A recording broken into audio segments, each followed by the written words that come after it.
نبی پاک صلی اللہ علیہ وسلم نے ارشاد فرمایا، جب شعبان کی 15ویں رات آئے تو رات کو بیدار رہا کرو اور صبح کو روزہ رکھا کرو۔ تو جب حضور نے کہہ دیا بیدار رہو تو پھر کسی کو سونا نہیں چاہیے، بیدار رہنا چاہیے۔ اور بیداری کا مطلب یہ نہیں کہ وہ آدمی بس جاگتا رہے، اس کا مطلب یہ ہے کہ وہ اللہ اللہ کرے، درود پاک پڑھے، عبادت کرے، تلاوت کرے، ذکر فکر میں رہے۔ کچھ باتیں اس مقصد کے لیے کہ اس رات اللہ پاک نے اپنی رحمت کے دروازے کھولے ہیں، تو کچھ ایسی بات کی جائے جس سے دل نرم ہو جائے۔ دوستو، قرآن مجید کی 2 آیات میں نے پڑھی ہیں۔ اللہ کریم نے فرمایا، یا ایھا الذین آمنوا اتقوا اللہ حق تقاتہ، اے ایمان والو اللہ سے ڈرو اور اتنا ڈرو جتنا ڈرنے کا حق ہے۔ ڈرو اللہ پاک سے، اور جس طرح تم کسی سے ڈرتے ہو، ڈرنے کا حق ہوتا ہے، وہ حق ادا کرنے کی کوشش کرو۔ ہم میں سے بہت سارے لوگ ڈرتے ہیں کچھ لوگوں سے، اور جب وہ ڈر رہے ہوتے ہیں تو انہیں احساس ہوتا ہے۔ اللہ پاک نے ہمارا وہ احساس خود بیان کر دیا ہے۔ فرمایا، جب تم کسی سے ڈرتے ہو تو تمہیں اس کا احساس ہوتا ہے کہ تم کتنا ڈرتے ہو، تو پھر تم کوشش کرتے ہو کہ تم وہ کام نہ کرو جس سے وہ بگڑ جائے گا، ناراض ہو جائے گا۔ جو لوگ قانون سے ڈرتے ہیں وہ اشارہ نہیں توڑتے، کچھ بھی ہو جائے اشارہ نہیں توڑتے۔ انہیں پتہ ہے کہ یہاں اشارہ توڑیں گے تو لگ جائیں گے، اور جہاں انہیں فکر نہ ہو کہ کوئی پوچھنے والا نہیں، وہاں ہم نے دیکھا ہے کہ لوگ اشارہ توڑ دیتے ہیں۔ اللہ تبارک و تعالیٰ نے موقع دیا، میں حرمین شریفین حاضر ہوا تو وہاں ایک روڈ دائری روڈ کہلاتا ہے۔ اس روڈ سے پیدل چلنے والے نہیں گزر سکتے۔ وہ کہتے ہیں جی اس روڈ سے پیدل والا نہ گزرے، ان کے لیے علیحدہ جگہ ہے۔ قانون یہ ہے کہ اگر کوئی پیدل آدمی وہاں سے گزرے اور اس کا ایکسیڈنٹ ہو جائے تو وہ حکومت یہ کہتی ہے کہ یہ کیوں یہاں سے گزرا تھا، لہٰذا کوئی مقدمہ نہیں ہو سکتا۔ وہاں ہم نے دیکھا ہے کہ لوگوں کو سڑک پہ پیر بھی نہیں رکھتے، کہتے مر گئے تو بنے گا کچھ نہیں۔ یہاں بھی بہت سارے ایسے معاملات ہوتے ہیں کہ جہاں انسان محسوس کرتا ہے کہ یہ بڑا میرے لیے نقصان ہو جائے گا، تو وہ ڈرتا ہے۔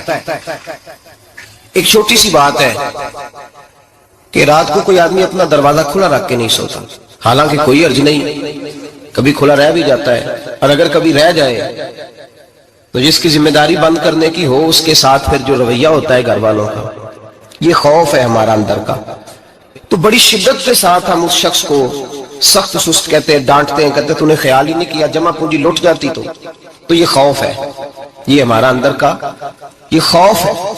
آپ بازار میں جائیں تو درجنوں لوگوں نے گن مین بٹھائے ہوئے ہیں، ان کا دل نہیں کرتا کہ اضافی تنخواہ دی جائے، کیا مطلب ہے ایک آدمی کو اضافی پیسے دینے کا، لیکن وہاں آدمی بٹھایا جاتا ہے، اس کو تنخواہ دی جاتی ہے، اس کی روٹی کا بندوبست کیا جاتا ہے، اس کے سارے ضروریات زندگی کا خیال رکھا جاتا ہے، اور پس منظر یہ ہوتا ہے کہ ڈر لگتا ہے اگر یہ شخص نہ ہوا تو ہماری چوری ہو جائے گی۔ تو اللہ فرماتے ہیں کہ تو جہاں سے ڈرتا ہے تجھے پتا ہے، تو اس طرح کر کہ مجھ سے بھی اتنا ڈر جتنا ڈرنے کا حق ہے۔ یہ جھوٹ موٹ کا ڈراوا نہ پیدا کر کے اوہ اللہ معاف کرے جی، اچھا جناب ڈرتے ہیں آپ اللہ تعالیٰ سے، آپ نے تو کانوں کو ہاتھ لگائے، تو پھر آپ کیا کر رہے ہیں؟ اللہ معاف کرے جی میں تو بات نہیں کرتا، بس 2-4 آدمیوں کی پگڑی اچھالوں گا، اس سے زیادہ نہیں۔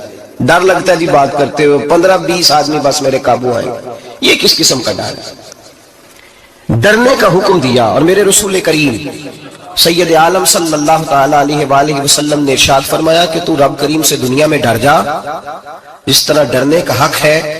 جب قیامت کا دن آئے گا تو اللہ تجھے ڈرائے گا نہیں بلکہ اپنی رحمت کی چھاؤں میں جنت میں داخل کر دے گا۔ یہاں ڈر، ایک جگہ تو اللہ نے فرمایا ڈرو، اور کچھ جگہوں پہ فرمایا کہ جو میرے علم والے بندے ہیں نا، جن کو میں نے علم دیا ہے، عالم ہیں، ان کے بارے میں فرمایا کہ ان کے دلوں میں میری خشیت ہے۔ انما یخشی اللہ من عبادہ العلماء، اللہ کے بندوں میں سے جو علم والے ہیں وہ اللہ کی خشیت رکھتے ہیں۔ قرآن نے ایک جگہ کہا ڈرو، خوف کا لفظ بھی استعمال کیا، وَلِمَنْ خَافَ مَقَامَ رَبِّهِ جَنَّتَانِ، خوف بھی ہے اور خشیت بھی ہے۔ ان دونوں کا معنی ایک ہی ہے، ڈرنا، خوف کا معنی بھی اور خشیت کا معنی بھی، ڈرنا۔ جب آپ علماء لغت کو پڑھیں گے، عربی ادب کو جاننے والے لوگوں کا مطالعہ کریں گے تو انہوں نے یہی لکھا ہے کہ ان دونوں کا معنی ڈرنا ہے. میری طرف دیکھیے, توجہ کریں, کچھ سمجھانے لگا ہوں, اس نقطے کو ضرور سمجھیے گا. خشیت کا معنی بھی ڈرنا ہے, خوف کا معنی بھی. لیکن جب صوفیاء کے پاس جائیں نا, صوفیاء جو قرآن و سنت کی روح کی تفسیر کرنے والے ہیں, تو وہ کہتے ہیں نہیں, خشیت اور خوف میں فرق ہے. خوف اور ہوتا ہے, خشیت صوفیاء اس کی تفسیر اور کرتے ہیں. وہ کہتے ہیں خوف بھی ہوتا ہے اور خشیت بھی ہوتی ہے, الگ الگ چیزیں ہیں, ایک نہیں. بڑی خوبصورت بات ہے, اگر آپ سمجھ گئے تو آپ کو فائدہ دے گی. صوفیاء یہ کہتے ہیں کہ بھائی خوف ہوتا ہے اپنے گناہوں کا, کہ میں نے یہ گناہ کیے ہیں, اگر اللہ نے مجھ سے پوچھا تو مجھے بڑا خوف آتا ہے, مار پڑے گی, یہ خوف ہے. پھر سمجھ لیں, ایک آدمی نے حرام کا مال اکٹھا کیا ہے زندگی میں, معاذ اللہ اس نے بڑے پاپ کیے, گناہ کیے, شراب پی, بدکاری کی, معاذ اللہ تعالیٰ ثم معاذ اللہ. اب اسے ڈر لگ رہا ہے کہ اللہ تبارک و تعالیٰ نے پوچھا تو میں کیا جواب دوں گا, یہ خوف ہے. اور خشیت یہ ہے کہ ایک آدمی سارا دن نماز پڑھتا ہے, روزہ رکھتا ہے, عبادت کرتا ہے, اللہ کو یاد کرتا ہے, پھر بھی ڈرتا ہے. یہ خشیت ہے, یہ خشیت ہے. جو گناہوں سے ڈرے وہ خوف ہے, اور جو رب کی ناراضگی سے ڈرے وہ خشیت ہے. جو کہے یار میرا رب کہیں ناراض نہ ہو جائے, میرا رب کہیں مجھ سے. بڑی خوبصورت مثال دی. میں نے اپنے صاحب سے پوچھا کہ حضور یہ مسئلہ کیا ہے, تو فرمانے لگے ایک بادشاہ نے ایک غریب کی بیٹی اسے پسند آ گئی تھی, تو اس نے عزت کے ساتھ اس سے شادی کر لی, رشتہ بھیج کے وقار کے ساتھ. بیٹی کا باپ اپنی بیٹی کے مقدر پر رشک کرنے لگا کہ میری بیٹی کو بادشاہ نے پسند کیا ہے, بادشاہ کے شہزادے نے رشتہ بھیج دیا ہے. شہزادہ بیاہ کے لے گیا بیٹی کو, 20 کنیزائیں, نوکرانیاں اس عورت کی خدمت کرنے پہ لگی ہوئی ہیں. توجہ ہے, اس کا ہر حکم ماننے کو تیار ہے. لیکن وہ بی بی سویرے بھی رو پڑتی ہے اور شام کو بھی رو پڑتی ہے, روتی رہتی ہے. اس سے کسی نے پوچھ لیا کہ بی بی تو روتی کیوں ہے, 20 کنیزائیں ہیں, گھر میں سکون ہے, ہر شے ہے, تو روتی کیوں ہے؟ تو وہ کہنے لگی اصل بات یہ ہے کہ جو کچھ مجھے ملا ہے میں اس کے قابل نہیں تھی, تو میں ڈرتی ہوں میرا سائیں کہیں ناراض نہ ہو جائے, وہ ناراض نہ ہو جائے, میں قابل نہیں تھی, میری اوقات نہیں تھی. یہ من عالم کے من دانم, میں جو ہوں اس کا مجھے پتا تو ہے. اس نے میری حیثیت سے, میری اوقات سے, میرے ظرف سے, میری محنت سے بڑا بڑھ کے مجھے عطا کر دیا. میری چونکہ اوقات سے زیادہ دے دیا تو میں ڈرتی ہوں وہ ناراض نہ ہو جائے, کہیں میری یہ کھیل, یہ جو میں نے گھونسلہ بنایا ہے, یہ کہیں میرا ٹوٹ نہ جائے. میرے بھائی, میرے رسول کریم سید عالم صلی اللہ علیہ وسلم کے امت کے اولیاء, صلحاء, صوفیاء, اتقیاء, صحابہ, اہل بیت, یہ لوگ جب روتے تھے تو یہ کوئی اس لیے نہیں روتے تھے کہ یہ آج دوپہر کو چینی میں ملاوٹ کر کے آئے ہیں تو اس لیے رو رہے ہیں رات کو. اس لیے نہیں روتے تھے کہ آج انہوں نے جو شکر بیچی ہے اس شکر کے اندر بورا ملایا ہوا تھا. اس لیے نہیں رو رہے کہ آج 10, 15, 20 لاکھ رشوت کا مال بینک میں جمع کر, اس لیے تھوڑی روتے تھے. یہ تو اس لیے روتے تھے کہ اللہ تو نے بڑا کچھ عطا کیا ہے, کہیں ہم سے ناراض نہ ہو جانا. یہ تو اس کی خشیت میں رو رہے تھے.